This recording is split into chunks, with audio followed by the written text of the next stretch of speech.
Ok. Boa noite a todos.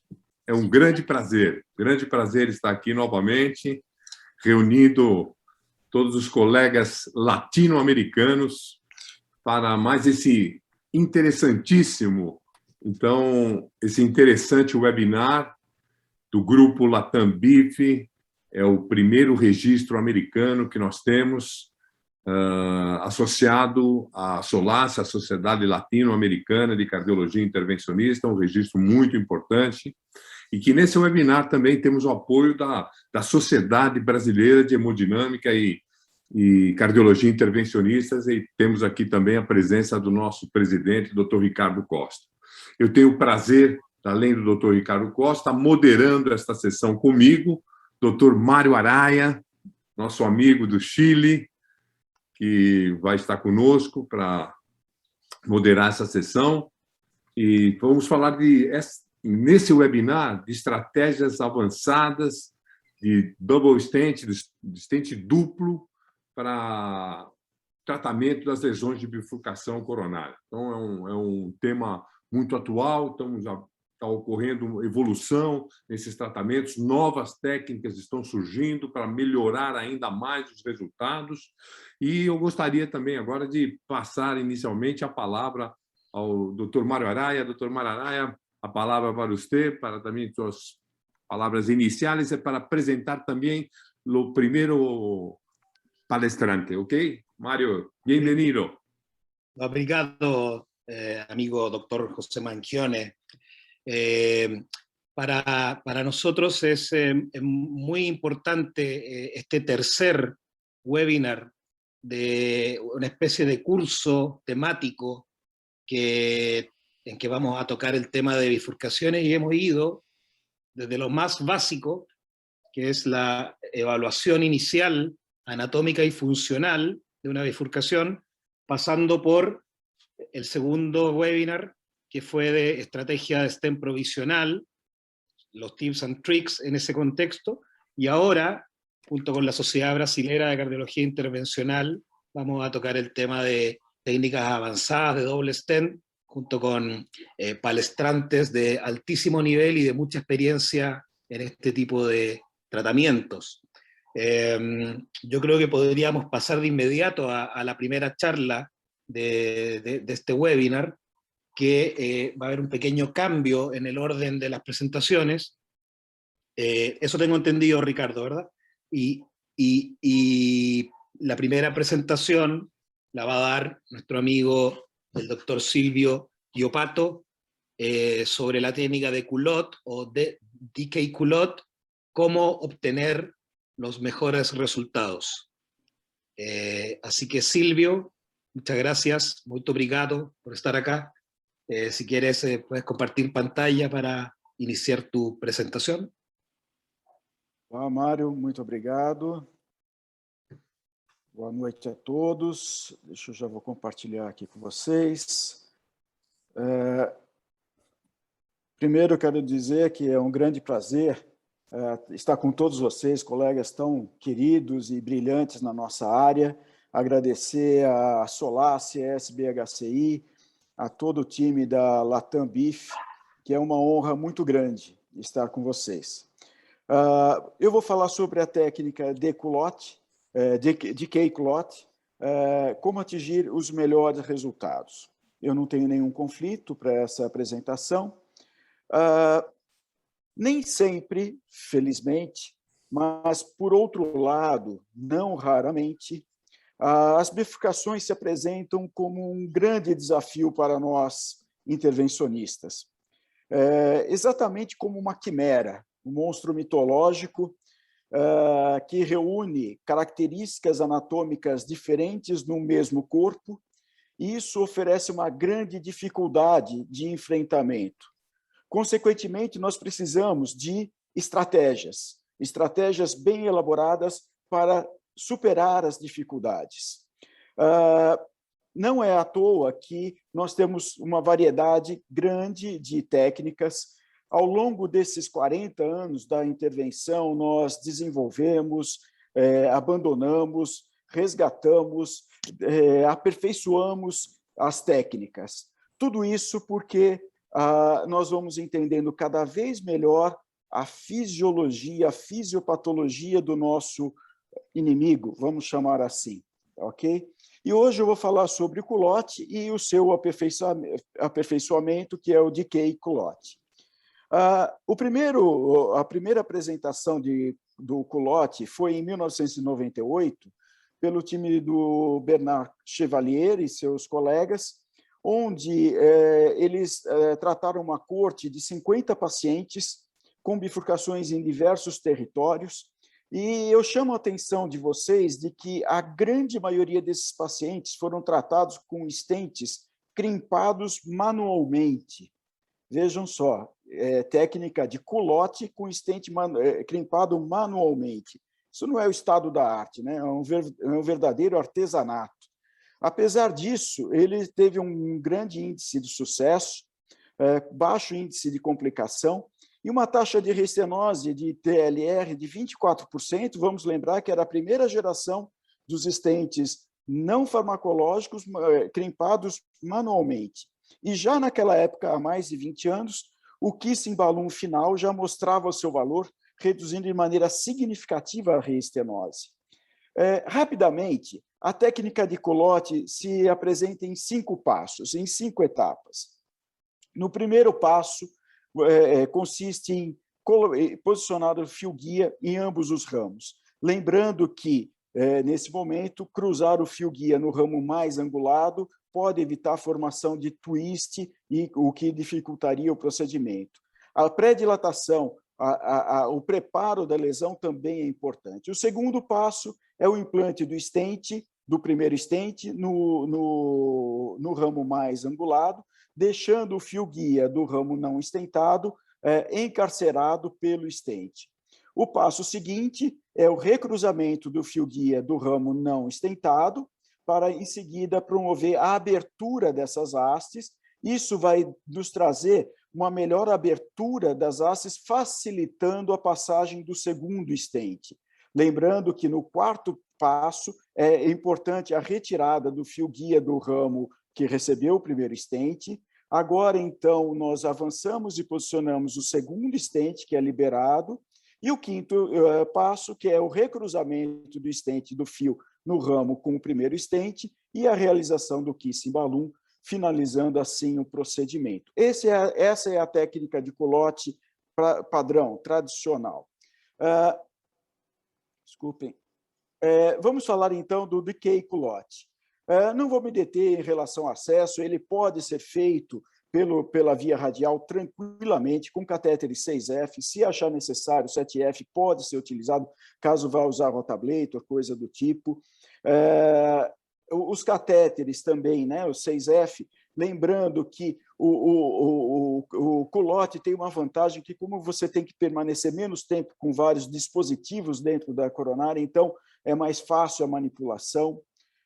Os catéteres de melhor suporte, isso é importante. Mas o que tem diferente no decay culote?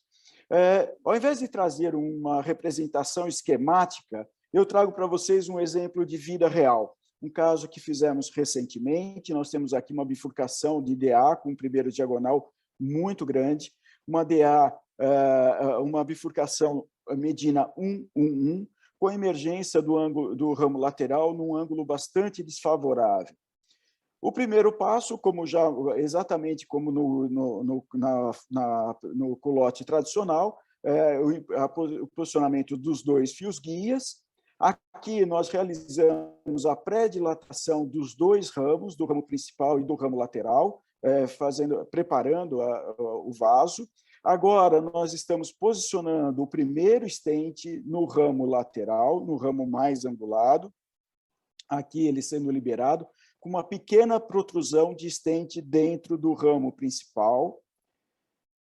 Lembrando que o fio guia do ramo não estentado deve permanecer no local, e já vou mostrar para vocês como isso é importante. Depois, aqui, uma etapa muito importante, que é a otimização do stent do ramo lateral, tanto no seu corpo como na sua porção proximal, evitando o cruzamento abiluminal do fio guia que tornaria extremamente difícil, vou voltar um pouquinho, difícil o segmento do procedimento. Então, vejam que nós usamos 2 balões de diâmetros diferentes para alcançar a melhor otimização do stent do ramo lateral em seus diversos segmentos. Vejam só o que aconteceu após isso. Nós tivemos uma perda da descendente anterior, o paciente ficou sintomático, alterou o eletro, isso nos obrigou a uma rápida troca do fio-guia, recuando o fio do ramo lateral e posicionando na descendente anterior. Aqui nós podemos ver os 2 fios, aqui está o stent, cruzamos na porção o mais distal possível, aqui avançando um balão de fino calibre, um balão 1,5 para a abertura das hastes, e aqui sim é o que tem de diferente do DK culotte em relação à técnica padrão do culotte. Nós procedemos à abertura das hastes e, em seguida, ao kissing, o primeiro kissing, com balões de tamanho adequado para o diâmetro distal dos ramos, de cada ramo, a sua pressão nominal, seguindo a sequência de insuflação e dessuflação para evitar a distorção do stent, do ramo lateral. Isso vai nos garantir que se mantenha a estrutura do stent do ramo lateral, a arquitetura do stent e a abertura das hastes para um fácil cruzamento do stent, do segundo stent, como vocês podem ver aqui. Vejam, um stent de 3 milímetros por 29, que cruza facilmente o primeiro stent, a abertura do stent, e aqui nós temos o implante do segundo stent. Agora, realizando a otimização proximal do stent no ramo principal, para facilitar o cruzamento do segundo fio-guia, o recruzamento do segundo fio-guia. Podemos ver que o cruzamento foi muito tranquilo, preservou o ângulo. Agora, nós estamos preparando aqui o kissing balloon, a realização do kissing, do segundo kissing, seguindo a mesma sequência de insuflação e de desinsuflação. E agora a otimização proximal, a otimização final, o repote, finalizando, então, o procedimento. E aqui nós temos o resultado final, onde nós vemos a manutenção da arquitetura da bifurcação, respeitando o ângulo do ramo lateral, a estrutura da bifurcação está bem preservada. Em teste de bancada, comparando o DK Crush, o culotte e o DK culotte, nós vemos que o tempo de duração do procedimento não teve diferença entre o DK culotte e o culotte, mas houve uma diferença significativa em relação ao DK Crush. Houve uma tendência, mas sem significância estatística, na redução do tempo do cruzamento do primeiro fio-guia, também uma redução de tempo no cruzamento do segundo fio-guia, do recruzamento, em relação do DK culotte em relação ao DK Crush, mas houve uma diferença significativamente estatística em relação ao culotte tradicional, encurtando o tempo em relação a esse procedimento. E quando nós falamos da posição de hastes, o DK culotte foi superior em relação ao DK Crush em todos os segmentos avaliados, exceto na região do ósteo do ramo lateral, onde tivemos menos hastes expostas, melhor a posição com o DK Crush do que com o DK culotte. Não houve diferença também em relação ao comportamento hidrodinâmico na bifurcação nas 3 técnicas, e com isso, para finalizar, os dados de bancada mostram que DK culotte facilita a técnica de culotte, reduz o tempo do procedimento e pode ser superior não apenas em relação ao culotte, mas também em relação ao DK Crush, no que se refere à posição dos struts e à conformação, à estrutura dos stents. Eu agradeço a atenção de todos vocês. Muito bem, doutor Silvio Geopato, excelente apresentação, muito objetiva, bem ilustrativa, mostrando todos os passos dessa técnica, das duas, do DK Crush, culotte. Muito boa mesmo. Nós vamos deixar, então, a discussão para o final, onde nós vamos ter algum tempo para isso, e vamos passar, então, para a seguinte apresentação, que será pelo Dr. Ricardo Costa, que dispensa qualquer apresentação, é o presidente da nossa Sociedade Brasileira de Hemodinâmica e Cardiologia Intervencionista, que vai falar sobre o DICA Crush, que, passo a passo, quais os tips, né, para conseguir um melhor resultado e como prevenir os mistakes, as complicações dessas técnicas. Então, vem um assunto bastante interessante. Doutor Ricardo, fique à vontade agora para fazer sua palestra. A palavra é sua. Muito obrigado, Mangione. É um prazer estar aqui. Agradeço muito o convite de todos os senhores. Desculpa, essa não é a apresentação correta. Tive uma dificuldade aqui com os meus slides. Peço desculpa aos senhores. Ok. Vocês conseguem ver, Mangione? Estamos vendo a sequência. Pode colocar no modo apresentação, Ricardo. Ok. Aí, perfeito, perfeito. Muito obrigado. Eu tenho o prazer de falar um pouco sobre esta técnica de crush, que é uma técnica talvez a mais utilizada, a mais difundida e recentemente também a mais estudada. E o objetivo dessa apresentação é trazer alguns aspectos técnicos para a discussão, não tanto as evidências científicas. Vejam os senhores nessa representação esquemática o que seria a técnica de crush tradicional. Nós tínhamos 2 stents posicionados, um stent no ramo lateral e um stent no vaso principal.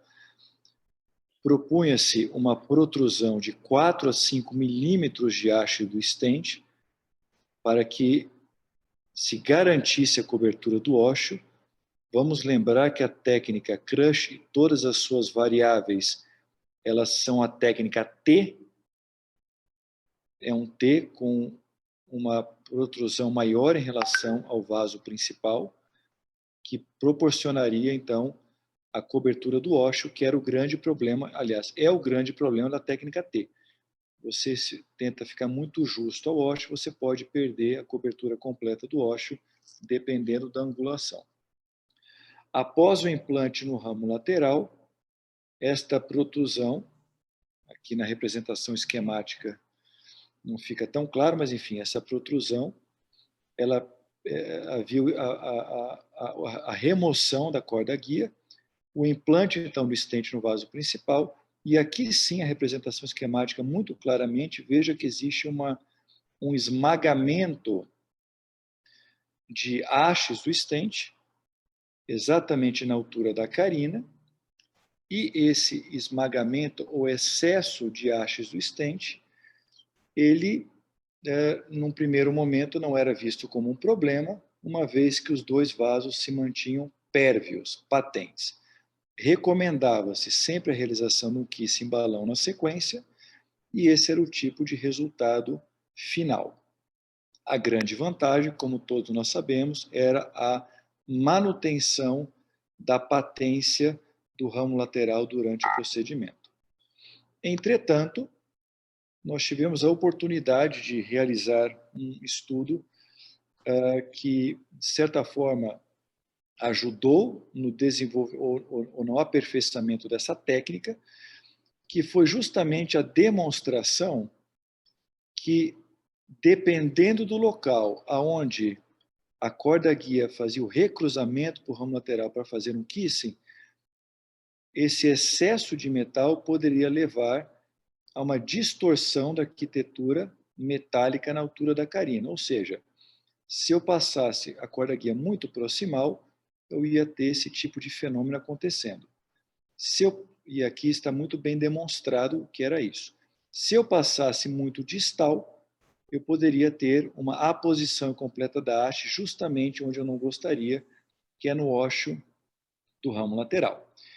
E, para nossa surpresa, esses estudos com ultrassom, e daí a importância, viu, Mário, dos estudos com ultrassom para se aperfeiçoar as técnicas de bifurcação, eu acho que isso ainda é real, eles têm um papel fundamental, não só na otimização, mas no aperfeiçoamento. Nós identificamos que esse fenômeno acontecia em até 60% dos casos tratados com a técnica Crush. Ora, não era apenas esse o problema. Quando nós fazíamos análise com ultrassom segmentar, no segmento proximal, no segmento da carina, no segmento distal, no ósseo do ramo lateral e no segmento distal do ramo lateral, em 70% das vezes, a área mínima do stent ela era encontrada, independente do tamanho do vaso, ela era encontrada no ósseo do ramo lateral. E, para nossa surpresa, havia uma associação entre este fenômeno, que a gente chamou de incomplete crush, com este fenômeno, subexpansão do ósseo do ramo lateral. E, como todos nós sabemos, 70% a 80% das recorrências no ramo lateral, em bifurcações tratadas com 2 stents, elas acontecem no ósseo do ramo lateral.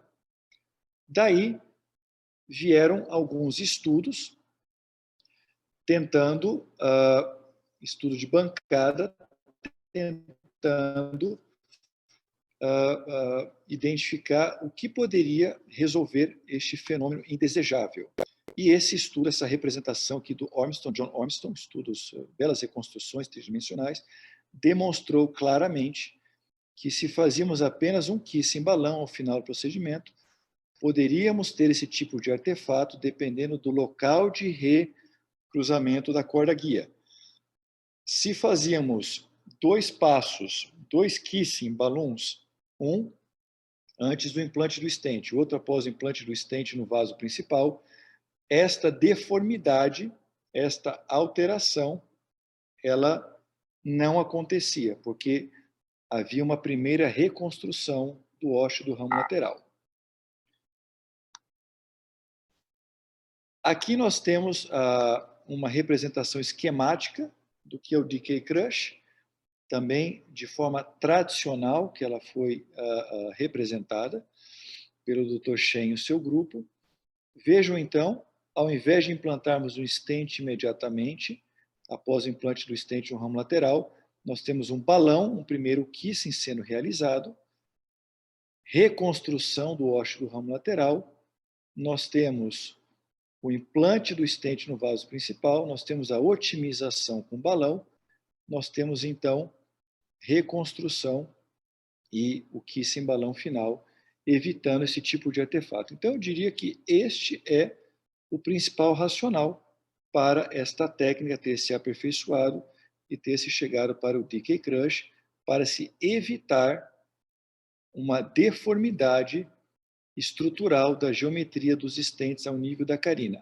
Também foi desenvolvida para o Step Crush, para 6 French, também foi desenvolvido, mas o DK Crush especificamente foi para corrigir esta deformação. Quando nós vamos para um tipo de caso real da prática clínica, vejam aqui os senhores, um tronco da coronária esquerda, ok? Onde existe uma lesão bastante grave no ósseo do ramo lateral, no caso da artéria circunflexa, uma lesão que se aparenta mais moderada, mais difusa na descendente anterior. E vejam que, quando nós avaliamos esse tipo de lesão, uma coisa acho que ninguém tem dúvida: precisamos manter a patência do ramo lateral, no caso a circunflexa, e evitar qualquer risco de comprometimento de oclusão deste grande ramo lateral, que, como o Marco Weissen gosta de dizer, circunflexa nunca é um ramo lateral, é um vaso tão importante quanto.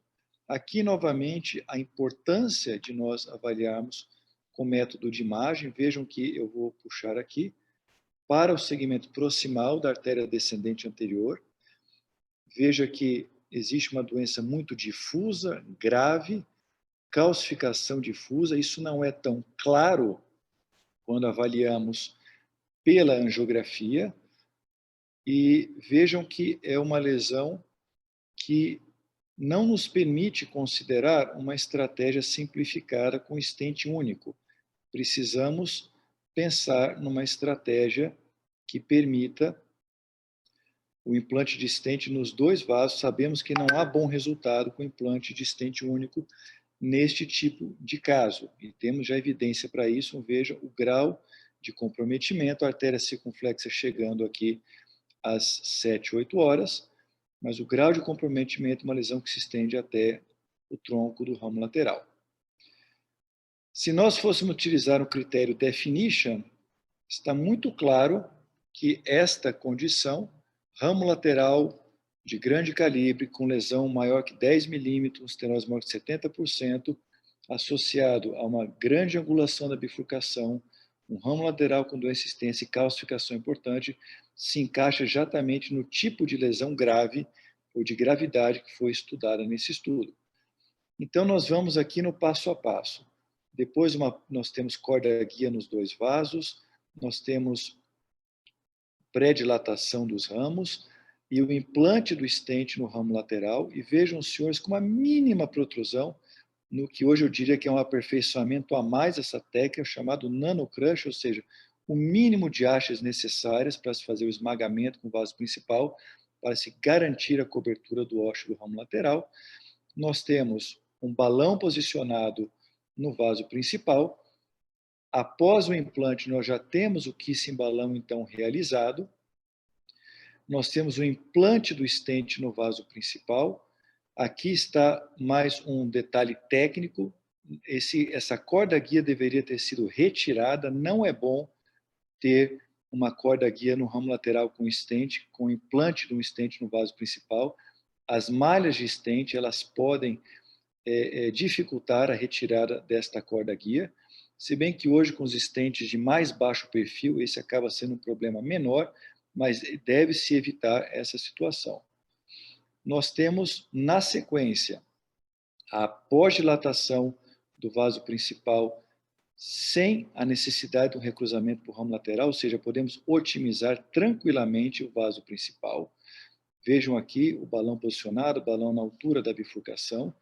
Nós depois fazemos o recruzamento após um pote, fazemos também pós-dilatação do ramo lateral de maneira agressiva. Vejam 2 balões posicionados, kissing balão final e o ripote que fica um pouco mais longe da carina da bifurcação, buscando a reconstrução circunferencial do segmento proximal do tronco da coronária esquerda ou do vaso principal proximal. E esse é o tipo de resultado final bastante otimizado que nós podemos obter. E aqui, se fôssemos fazer um controle pelo ultrassom intracoronário, eu vou trazer aqui a imagem mais próxima da bifurcação, que é o interesse. Vejam que, apesar da calcificação, e temos alguma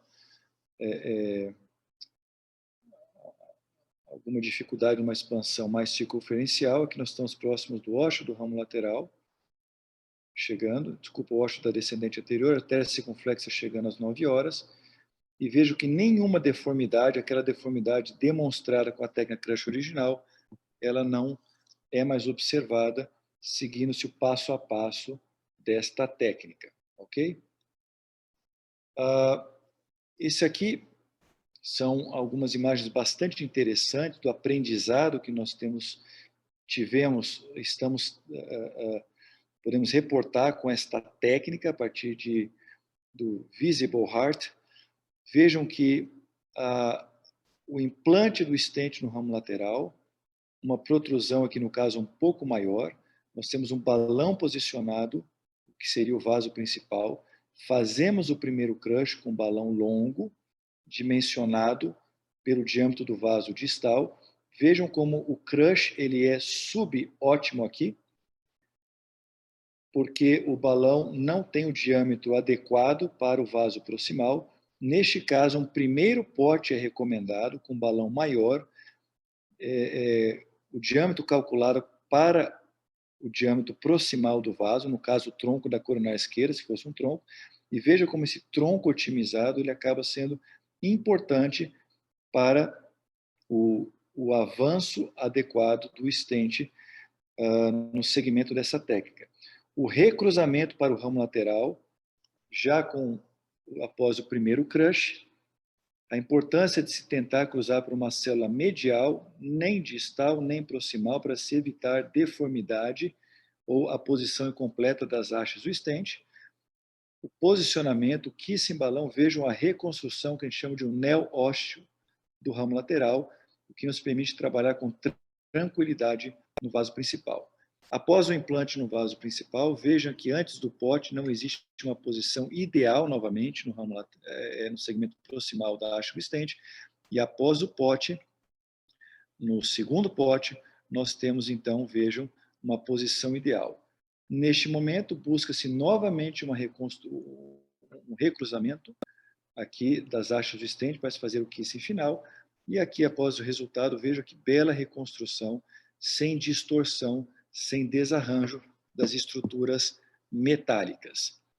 Os modelos de bancária, esse modelo de bancária que eu gosto muito de mostrar, vejam que o pote bem realizado, com o segmento, a marca do balão posicionada na altura da carina da bifurcação, ela permite, isso tem enfatizado pelo grupo do IBC, vejam que ela permite que o recruzamento para o ramo lateral, se necessário, seja feito com muita tranquilidade, mas mais do que isso, vejam a importância da posição incompleta em todos os momentos do procedimento, das hastes do stent, para se evitar esse tipo de fenômeno que pode levar ao esmagamento das hastes do stent, uma distorção. Eu gostaria de encerrar falando que essa técnica ela é aplicada naquelas situações onde existe um risco maior de oclusão do ramo lateral e também a estenose é muito grave, um acesso de placa, uma lesão muito extensa no ramo lateral, presença de calcificação e tortuosidade, ângulos extremos, um fluxo comprometido, e quando estamos lidando dentro dessas condições com o ramo lateral importante que irriga um território miocárdico importante. Eu agradeço pela atenção dos senhores, obrigado. Obrigado, Ricardo.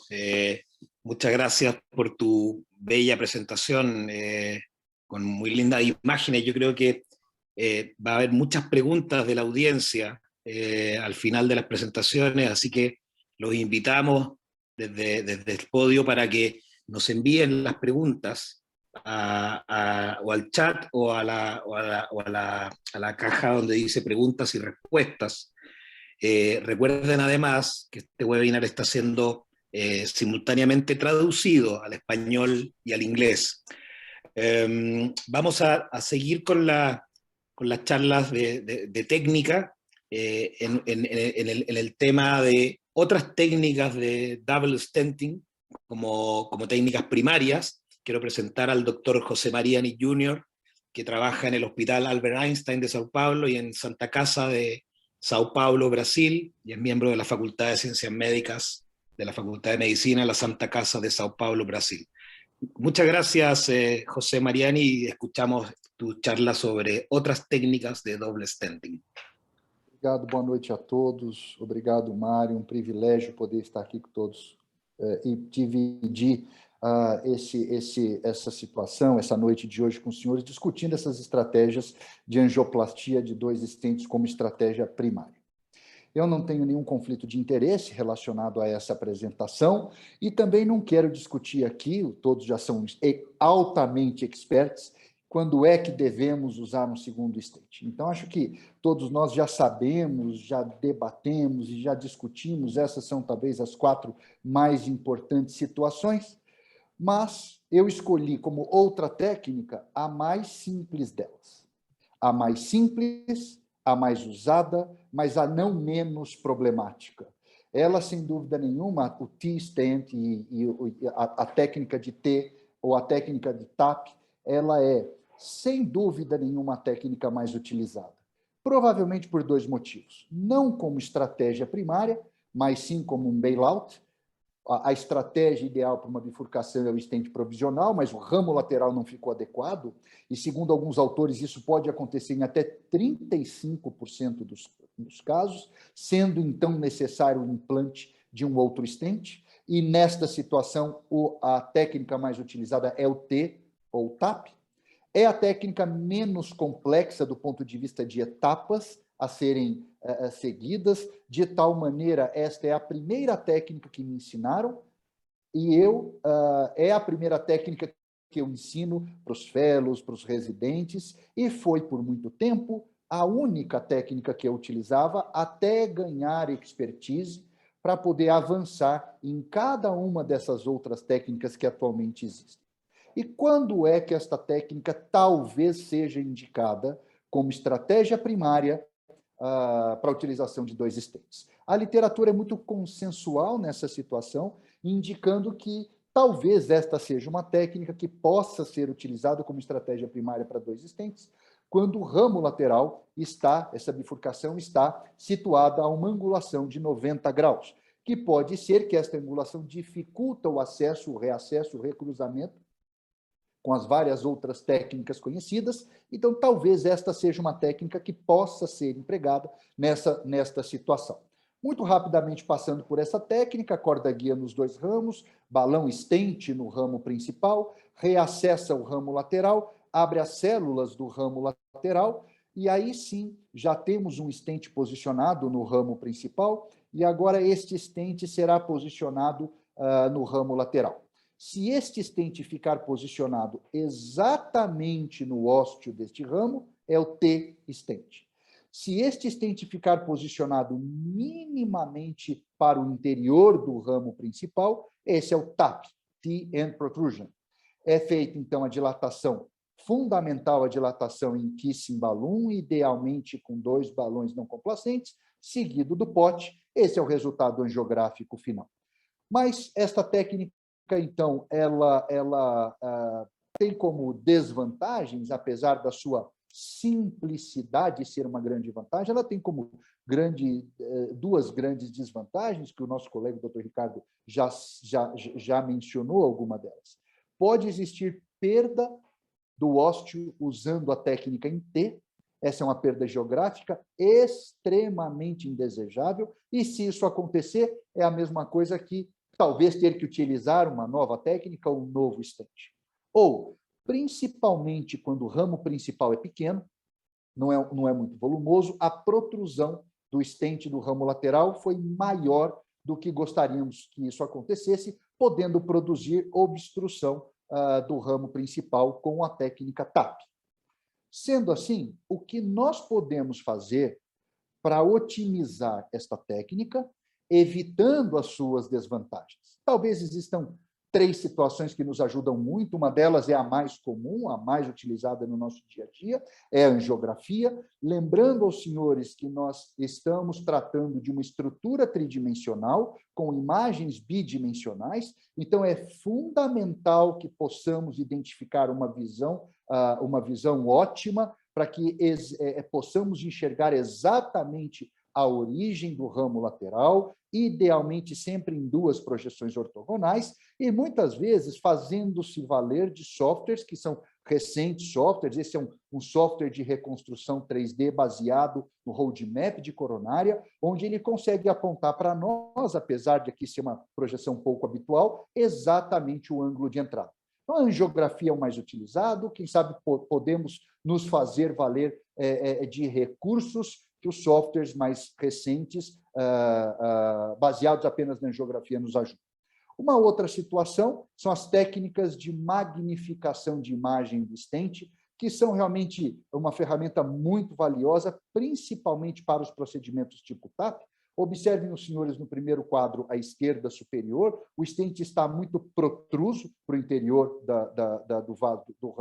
do ramo principal. Na segunda imagem, talvez esteja adequado para um T, e na terceira imagem, abaixo, talvez uma posição adequada para um TAP, uma mínima protrusão dentro do ramo, para o ramo principal. Eu me faço valer muito dessa estratégia, deste tipo de recurso de imagem, quando eu vou utilizar esta técnica em especial. Nós temos a possibilidade de ter aqui no serviço, aqui em São Paulo, no Albert Einstein, angioplastia robótica, e o robô faz movimentações para frente ou para trás de qualquer dispositivo da ordem de 1 milímetro. E é milimétrico, é matemático, é 1 milímetro mesmo. E quando a gente fala, pessoal, 1 milímetro para frente, 1 milímetro para trás, e a gente vê o stent mexer, a gente vê o balão mexer, isso é mais do que 1 milímetro. A movimentação dentro da coronária do balão ou do stent de 1 milímetro real, feita pelo robô, é imperceptível aos nossos olhos. Mas nós não temos muito robô, então, infelizmente, o robô não está disponível para todo mundo. Então, existe esse dispositivo que foi apresentado agora no TCT em 2021 pelo Dr. Colombo, que parece um rotor. Esse rotor ele é conectado no stent e cada movimentação dele faz com que o stent vá realmente apenas meio milímetro para frente ou meio milímetro para trás. Ele se chama SPAS, da empresa SPAS, facilitando demais, então, o posicionamento exato, quer seja no ósseo, quer seja com um pouquinho de protrusão para o ramo principal.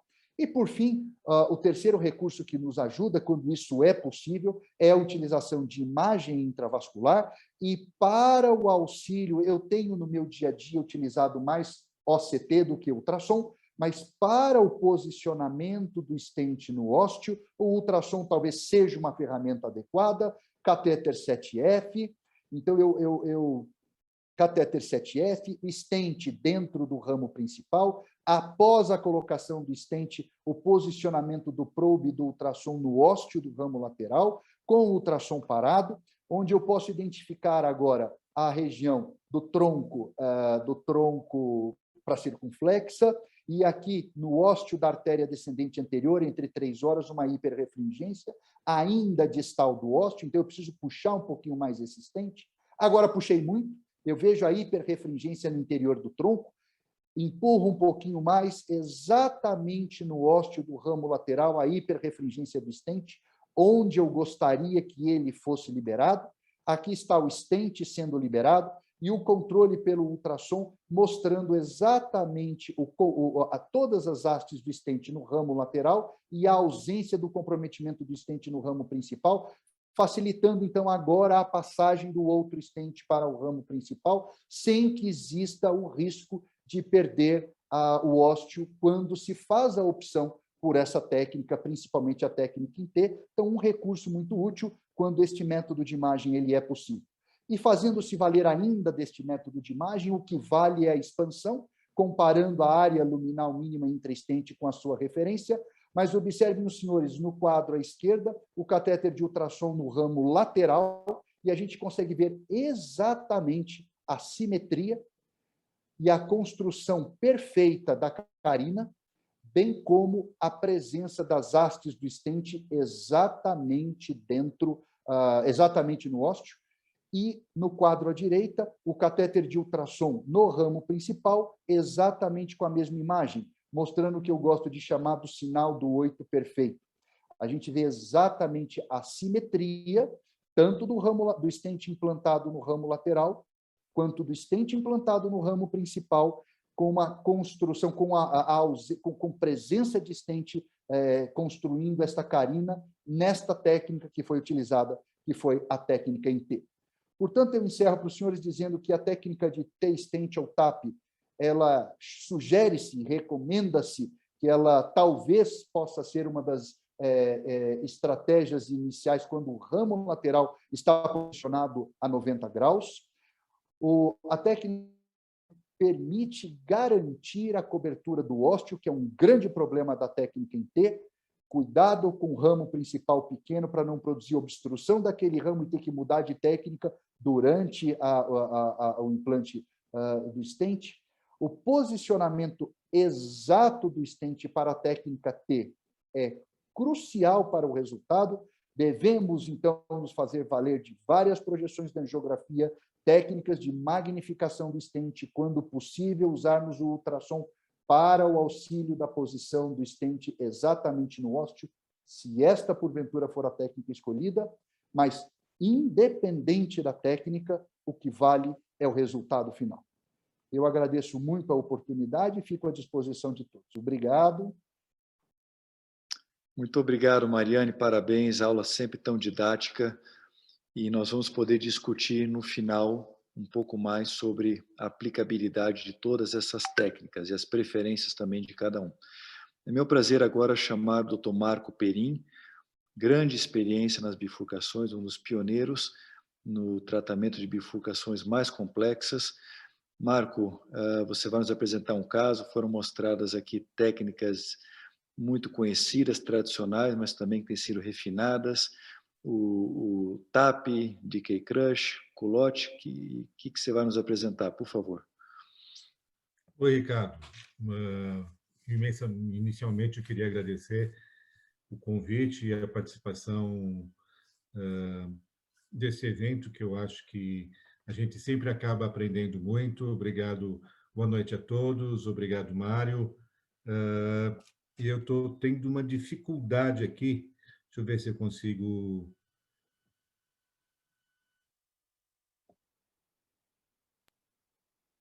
Vocês estão vendo bem agora? Estamos vendo, Marco. Vamos bem agora. Perfeito. Está bem. Né? Esse é um caso bastante interessante e bastante antigo que eu fiz, e eu trouxe isso de propósito para a gente observar o... Marco, perdimos a conexão. Perdemos o som do Marco Perin. Mas, Johnny, talvez enquanto o Marco se reconecta, a gente podia fazer uma discussão das aulas, das primeiras aulas. O que você acha? Vamos ver. Marco, você já nos escuta bem, Marco? Voltou a conexão? Não. Então, acho que sim, Ricardo. Acho que podemos fazer uma pequena discussão, uma discussão objetiva. Foram apresentações muito importantes, as 3 que nós tivemos. E vamos chamar nossos panelistas, então, Dr. Carlos Uribe, Dr. Ricardo Pontes, que está com a gente. Eu faria uma pergunta para vocês da primeira apresentação que nós tivemos da técnica de Culotte, ou de Kay Culotte. Qual os casos que vocês, na experiência de vocês, seriam mais indicados para essa técnica, ou com o DK Crush, mostrando resultados tão bons, resultados tão animadores? Vocês acham que o DK Crush hoje seria a técnica preferencial para o tratamento da bifurcação quando necessária uma técnica de double stent? Você pode me compreender, Uribe? Me entendem bem? Podemos começar com você. Quando a técnica de Culotte e quando a técnica de DK Crush, em sua opinião, que podemos elegir agora? El primer punto es que, en mi concepto, el Culotte es una técnica que es mucho más exigente en cuanto a la anatomía. Es decir, para uno tener un buen Culotte, ojalá las ramas hijas que sean del mismo diámetro, 1-1. No puede haber mucha disparidad entre una y otra, porque hay un fenómeno que se llama el fenómeno de napkin ring en el ostium, que evita que se expanda bien, que eso es lo que se veía. Entonces, lo primero es que es una técnica, el Culotte es una técnica que es muy exigente en cuanto a anatomía. Lo segundo, la angulación también es súper importante. O sea, cuando la angulación es muy abierta, es más difícil poder hacer que la técnica de Culotte se expanda adecuadamente. Entonces, en cambio, el Crush, el DK Crush, lo que ha mostrado es que es mucho más versátil, es mucho más tolerante con esos ángulos tan abiertos, primero que todo, y segundo, es más tolerante con esas diferencias de diámetros cuando uno tiene una rama hija de diferente diámetro a la rama lateral. Entonces, por eso es mucho más versátil el DK Crush desde mi punto de vista. Es interesante porque si ustedes se acuerdan, el DK Crush 3, que es un estudio que comparó en Left Main, comparó DK Crush contra Culotte, fue mucho mejor el DK Crush, pero yo pensando en mi interior, sería muy interesante esta técnica nueva que está promocionando Gabor Todd, que la describió en el 2005, que la presentó brillantemente en la primera presentación, Silvio. Sería muy interesante tener un estudio que compare el DK Culotte contra el Deca Crush, compararlo en un estudio estilo Deca Crush y mirar las dos y compararlas, no la técnica antigua de Culot, sino la técnica de Deca Culot contra Deca Crush, para mirar a ver si en realidad eso hace la diferencia, ¿no? Muito bem. Marco, estou vendo que você... Seja bem-vindo, Marco. É um prazer tê-lo conosco aqui. O Marco Tudo bem, tudo bom, tudo João? bem? Tudo bom? Bem. Seus Marco. comentários a respeito desse tópico, Marco, seria muito interessante ouvi-lo nesse momento. É um prazer estar aqui com vocês. Agradeço o convite da SBSI, especialmente do Ricardo e da Solace.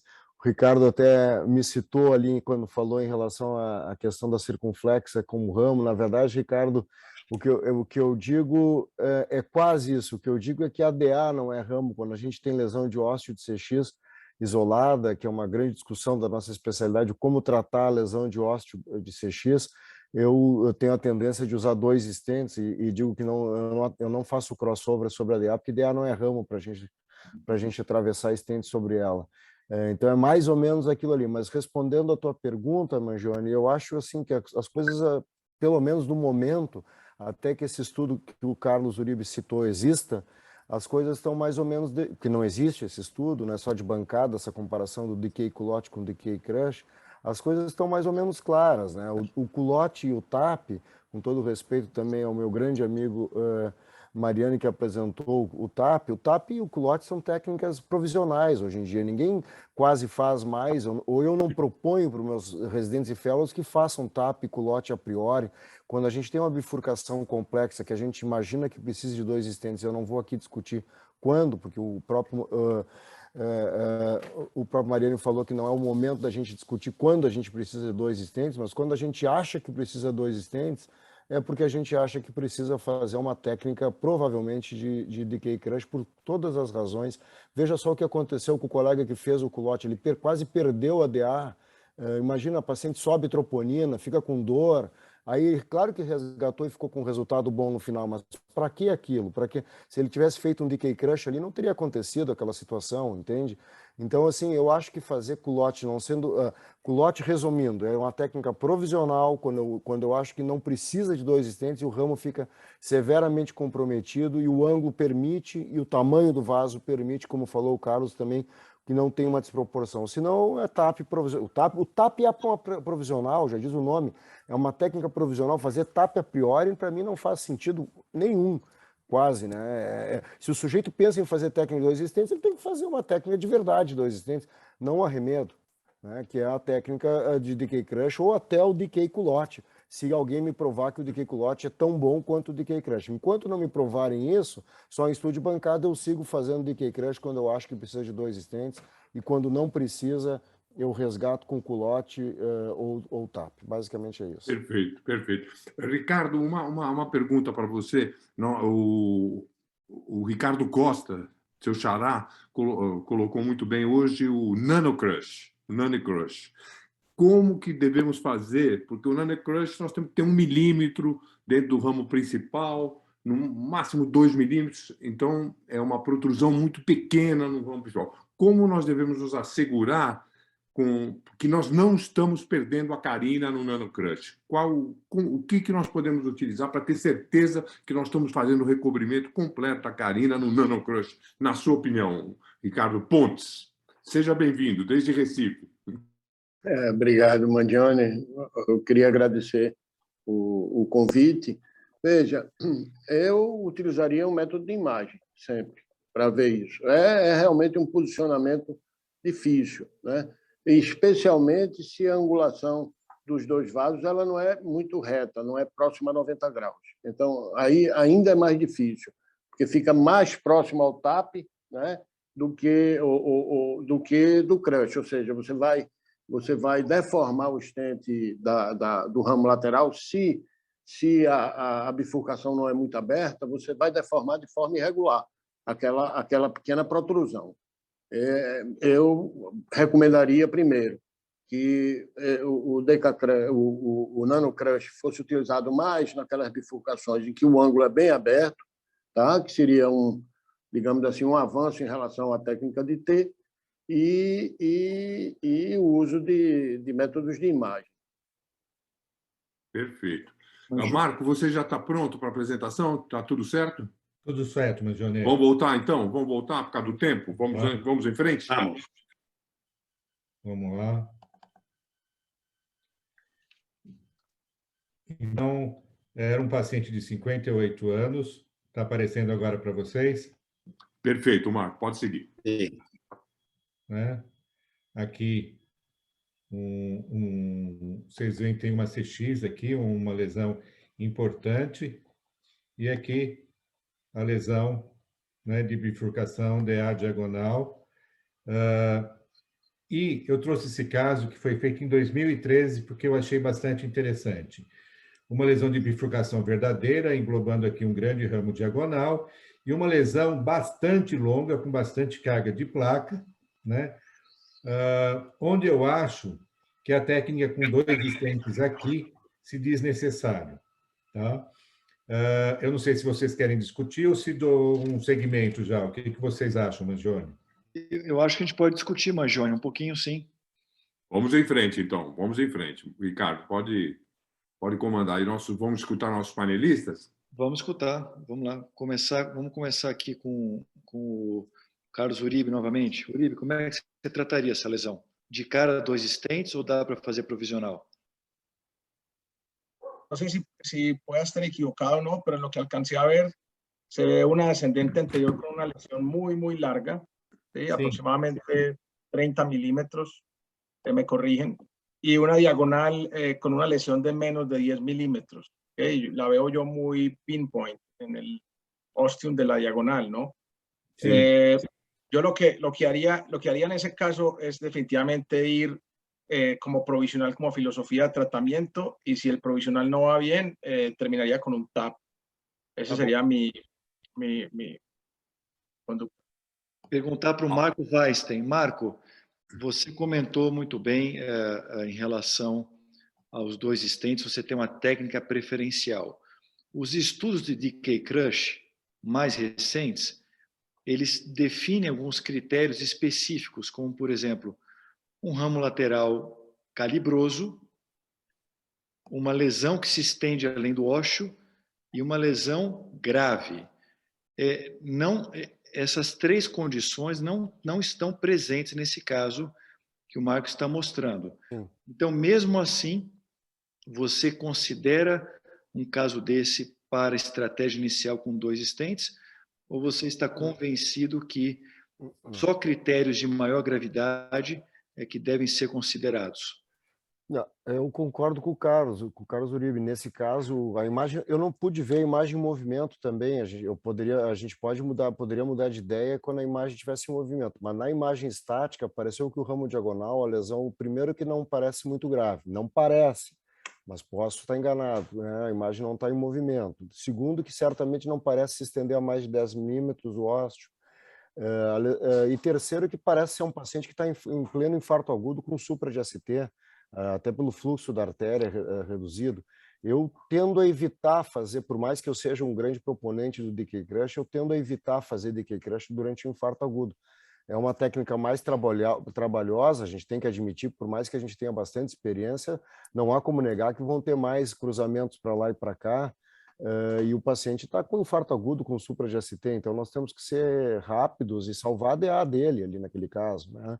Então, nesse caso, eu não teria dúvida, eu concordo com o Carlos exatamente em tudo que ele falou, em fazer provisional nesse paciente. Tá. Ricardo Pontes, alguma consideração diferente? Não. Eu concordo integralmente. Eu optaria pelos motivos já ditos, eu optaria por uma técnica provisional. Fazia tempo que eu não te via, Ricardo. Agora que eu estou te vendo bem, que saudade do amigo aí. Um abraço, Marco. Tudo bom, beleza. Silvio, você enquanto o Marco Perin aqui está reconectando, você comentou sobre o culotte, né? Culotte é uma técnica ainda muito utilizada e, por exemplo, a escola europeia ela usa culotte como técnica de 2 stents. A escola asiática usa o DK Crush. A nossa escola nós vamos ver no Latam Registry, né, Uribe? Qual que é? Mas, enfim, a despeito das preferências. Você, num caso como esse, que o Marco mostrou, eu vou repetir a pergunta aqui que eu fiz para ele. Uma lesão ostial, vamos considerar aqui que seja uma lesão ostial grave, mas ela é ostial. É um critério para se pensar em 2 stents ou não? Ricardo, eu penso da seguinte maneira. Nós temos um ramo lateral bastante importante, uma lesão bastante grave no ósteo dele, que está envolvida por uma lesão grave do ramo principal, ok? Eu acho que você partir para a ideia do simples é o ideal. Então, eu partiria com a ideia do provisional.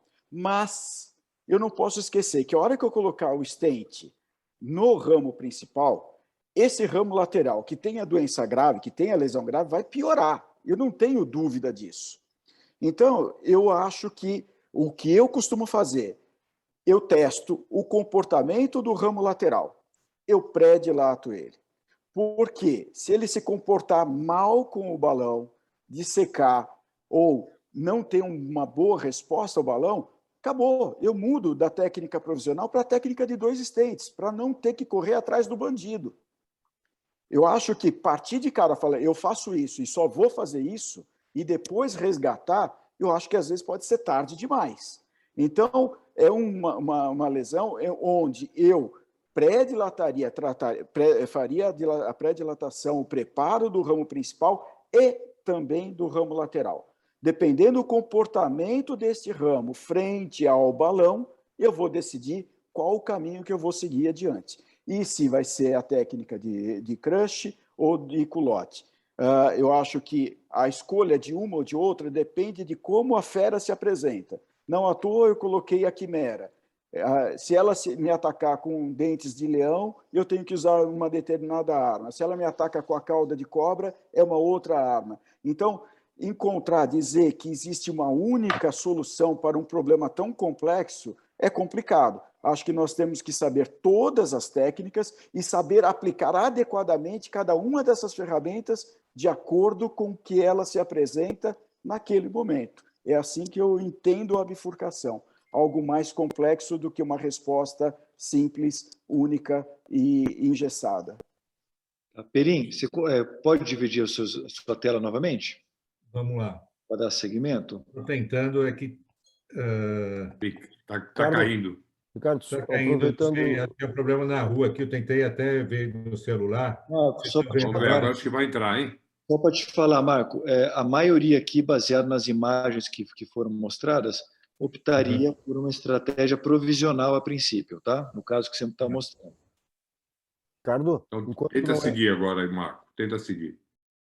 Só falando uma coisa aqui para o Silvio, enquanto não, eu também concordo só em relação à questão de pré-dilatação e o que a gente tem feito num caso exatamente como esse, Ricardo, esse que o Marco tá tentando apresentar, quando a lesão, a gente parte do provisional, a gente também tem pré-dilatado, Silvio, e pré-dilatado com cutting balloon, até deu aquela confusão com o Expedito, que ele não deixou eu falar da outra vez, e usado o balão farmacológico. Então a gente pré-dilata com cutting balloon, usa balão farmacológico e coloca o stent provisional sobre o ramo e termina com kissing. Se ficar ruim, aí faz um TAP ou um culotte para resgatar. Foi só isso que eu quis dizer. Não sei se eu me expressei mal. Eu também não acho que existe uma solução para tudo. É que quando a gente vai para 2 stents, eu vou para DK Crush. Nesse caso, eu não iria para 2 stents. Eu pré-dilataria com cutting balloon, o ramo lateral e, eventualmente, se eu tivesse disponibilidade no laboratório, que a gente tem, usaria balão farmacológico para tratar ele, para pré-dilatá-lo. Vamos ver se o Marco consegue colocar, Ricardo, a apresentação dele, Marco. Está conseguindo? Ele está caindo, né? Acho que agora eu consigo. Bom, então vamos ver. Vamos lá. Então, eu fiz um mini crush aqui. Na época nem existia mini crush. Eu fiz um crush porque era tanta carga de placa e a gente dilatou e depois foi toda a placa para CX. Eu acabando só na pré-dilatação, já resolvendo por um crush, né? Estamos sem imagem, Marco. Estamos sem imagem. Estamos sem imagem. Então.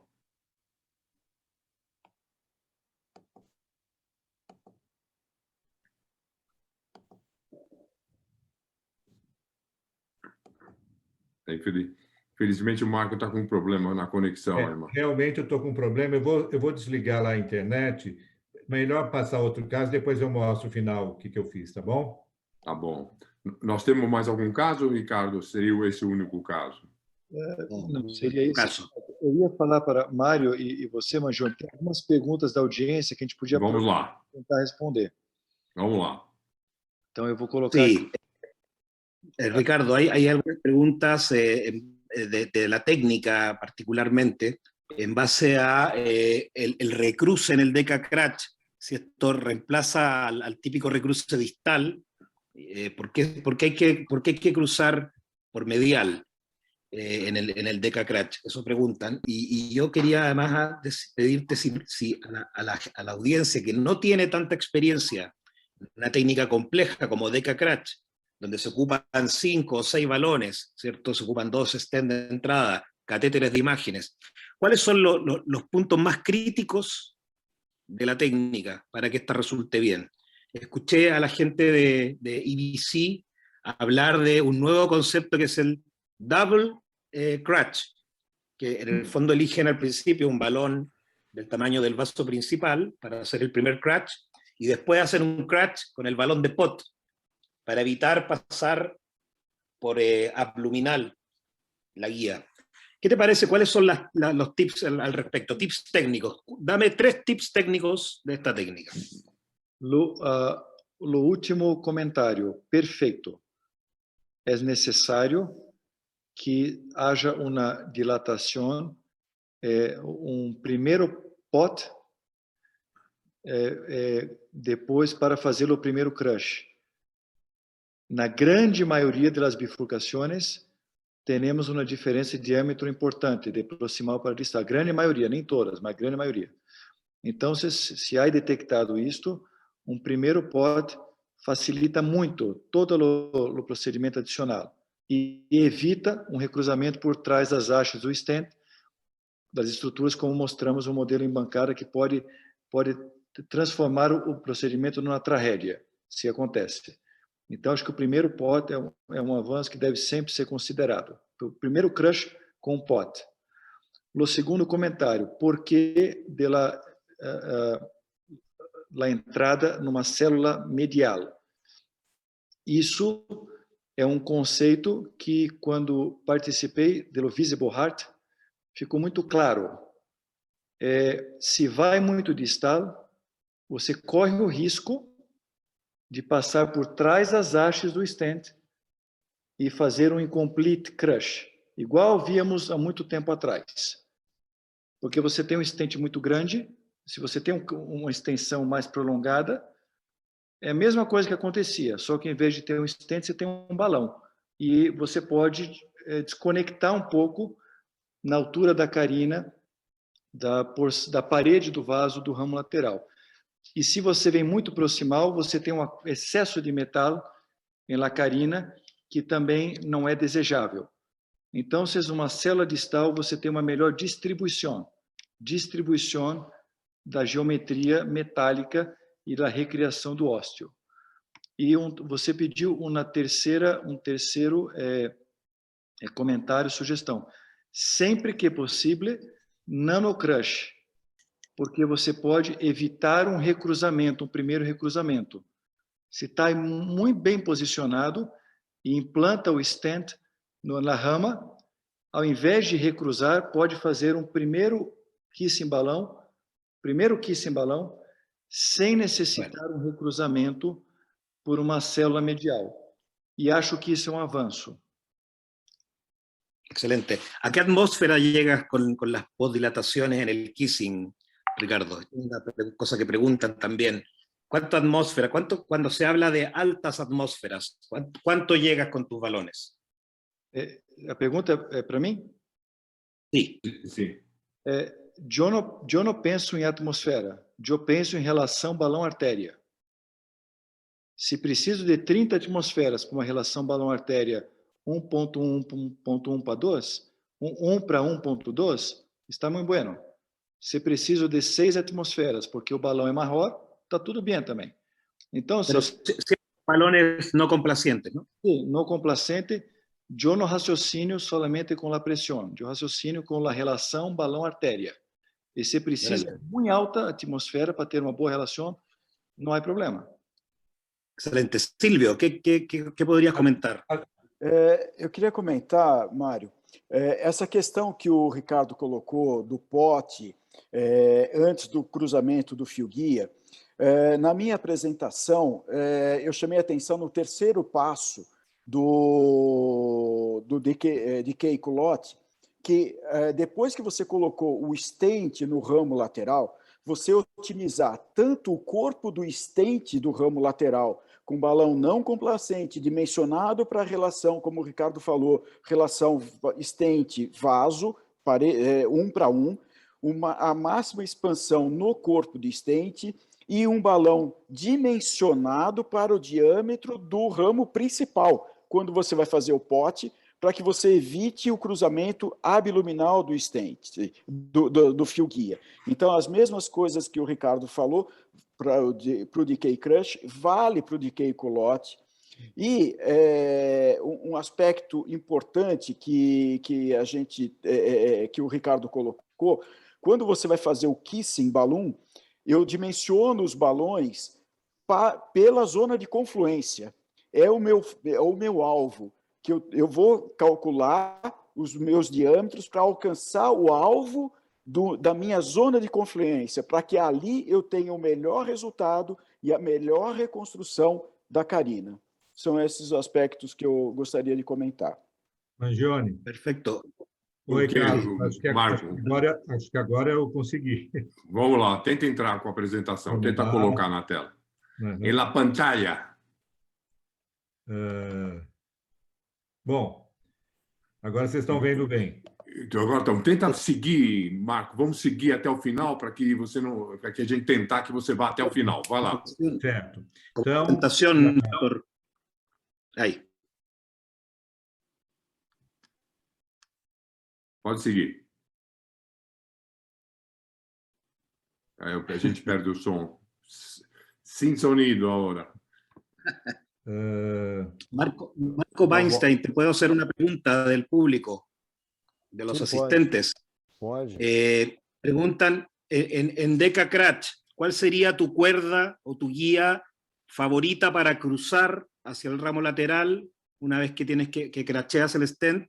Y lo segundo es los balones. ¿Eliges un único balón para hacer el kissing inmediato o eliges un balón pequeño y después ocupas un balón más grande para el primer kissing? ¿Cómo lo haces tú? Bom, vamos ver se eu entendi as perguntas. A primeira pergunta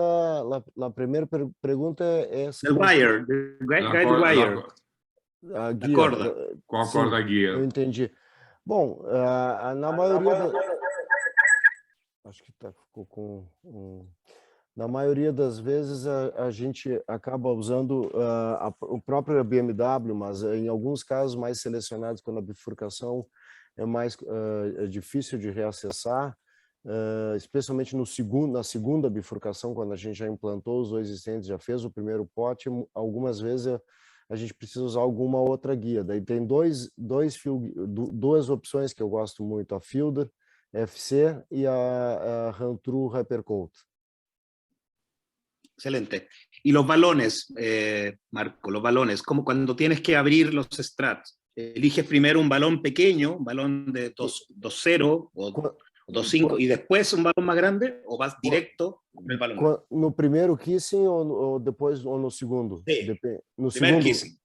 Não, no primeiro kissing, normalmente a gente usa um balão não complacente já do tamanho do stent, mas é muito importante, antes de fazer esse kissing, como o Ricardo falou, ter certeza que não tem dissecção na borda distal do stent e otimizar bem o implante dele, muitas vezes puxando o próprio balão do stent para trás, retrocedendo e abrindo bem ele, né? Então, aí sim, reacessar e fazer o primeiro kissing. Normalmente eu uso um balão não complacente do tamanho do próprio stent. Para o último kissing, sim, que depois de fazer o pote reacessar, algumas vezes é necessário iniciar com balão 1,5, aí eu prefiro usar o balão da Terumo Hyurei, acho que tem um bom perfil, mas isso em casos selecionados. Antes de fazer o kissing eu sempre kissing com balão não complacente. Eventualmente a gente faz uma pequena abertura com balão complacente, mas fazer kissing com balão complacente não faz sentido, né? Nem geometricamente faz sentido. Então, não sei se respondi a pergunta. Sí, muy bien. Gracias. Ricardo Pontes, você acha que a PT2 tem seu espaço também nas lesões de bifurcação?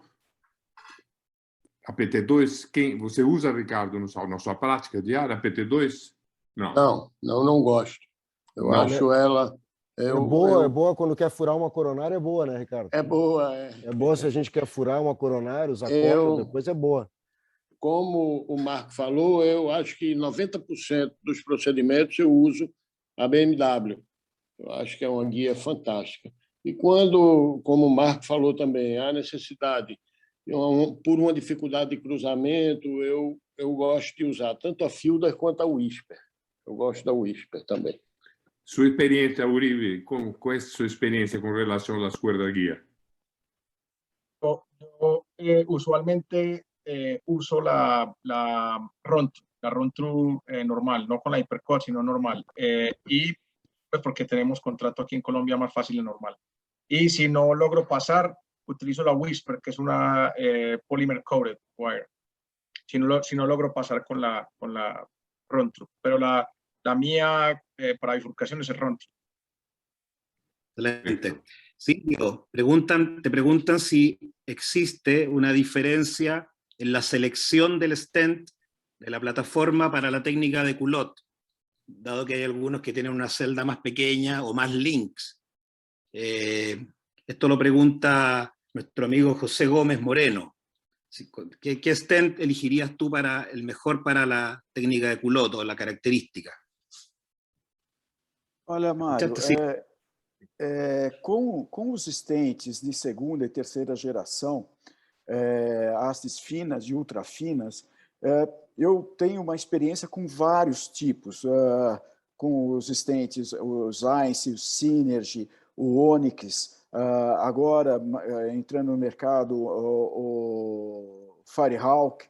Então, eu não encontro que determinada família de stents seja melhor que a outra. Eu acho que a coisa mais importante, o aspecto mais importante é o preparo, é a dilatação, a otimização do stent, a abertura das hastes para facilitar o cruzamento tanto do fio guia como do balão que irá abrir essas hastes. Às vezes você precisa de um balão um pouco menor, 1.5, 1.2, para fazer a primeira abertura, e depois você vai com o balão dimensionado para o diâmetro do ramo que você vai tratar.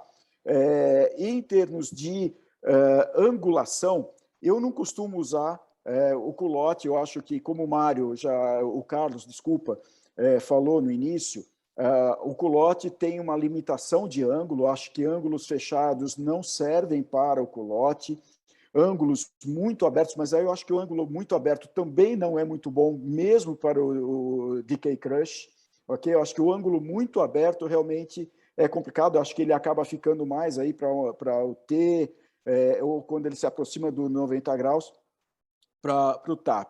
Então, dentro dos ângulos que se adequam ao culote, eu não vejo nenhum tipo de stent, na minha experiência, que se comporte de maneira inadequada para essa técnica.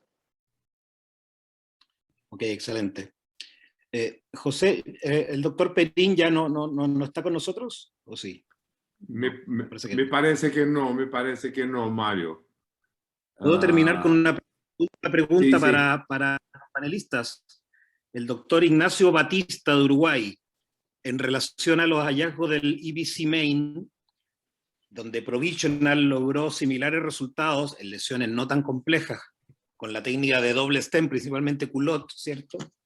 Él decía, ¿qué cosas podrían hacer para que yo directamente vaya a DK Crush o elegir primariamente una técnica de T, dado que si tú tienes 90 grados y haces un buen scaffold después del Provisional, con el Stain Enhancement u otras técnicas, podrías con mucha precisión cubrir el ostium de la circunfleja sin tener que crachear stent. Y esto tiene alguna implicancia por la cantidad de material que ocupa DECA-Cratch versus lo que ocupa una técnica más sencilla como T. Marco, yo sé que tú, Marco Weinstein, dijiste DECA-Cratch de entrada, a lo mejor alguien iría un T. En EBC, yo diría que la mayoría elegiría un T. Esto es un tema no resuelto, pese a los estudios. Ignacio Batista preguntaba, así que los panelistas no sé si tienen alguna opinión. En left main, 90 grados. Marco, eu posso comentar, Mário, rapidamente. Acho que é um comentário, uma pergunta muito interessante, porque Colombo falou isso muito claramente agora em Congresso TCT. Se nós olhamos as curvas do DK-Crush 5 e também se olhamos as curvas de Definition 2, é muito interessante que elas se separam na fase aguda, sim? Não é muito na fase tardia, na fase aguda. Se bem que DK-Crush 5 tem um aumento também um pouquinho maior com o T provisional na TLR. Mas a principal diferença é na fase aguda, o que sugere que a técnica provisional não é tão bem feita. Sim? Nós não deveríamos ter tantos eventos usando a técnica provisional.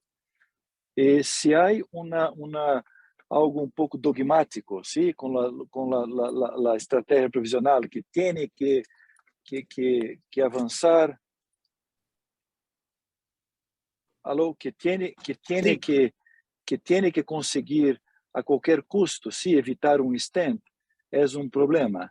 E acho que a pergunta que faz já há uma resposta talvez mais objetiva, que é o critério Definition 2, aplicado na rama, a angulação, a extensão da lesão, a importância, o cálcio e tudo mais.